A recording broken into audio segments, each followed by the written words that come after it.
দেশের ৩ রাজনৈতিক দলের প্রধানরাই দেশের বাইরে। বিস্তারিত দেখুন অগ্রযাত্রার ডেস্ক রিপোর্টে। দেশের প্রধান ৩টি রাজনৈতিক দল আওয়ামী লীগ, বিএনপি ও জামায়াতে ইসলামী বাংলাদেশ। এই ৩টি দলের প্রধান নেতারাই বর্তমানে দেশের বাইরে অবস্থান করছেন। তাদের অনুপস্থিতিতে দেশ পরিচালনার দায়িত্ব পালন করছেন শান্তিতে নোবেল বিজয়ী অন্তর্বর্তী সরকারের প্রধান উপদেষ্টা ডক্টর মোহাম্মদ ইউনূস।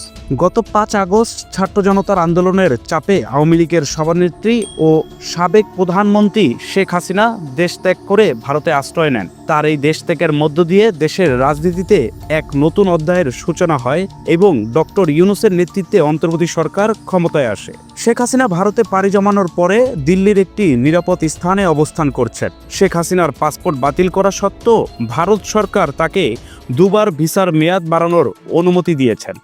আন্তর্জাতিক অপরাধ ট্রাইব্যুনালে তার বিরুদ্ধে গণ অভ্যুত্থানের সময় হত্যাকাণ্ড, গুম, পিলখানা হত্যাকাণ্ড সহ বিভিন্ন মানবতাবিরোধী অপরাধের মামলা চলমান।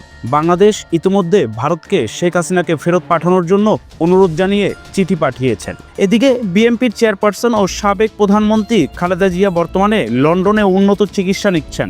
৭ জানুয়ারি তিনি কাতারের আমিরের পাঠানো একটি বিশেষ এয়ার অ্যাম্বুলেন্সে করে লন্ডনে যান।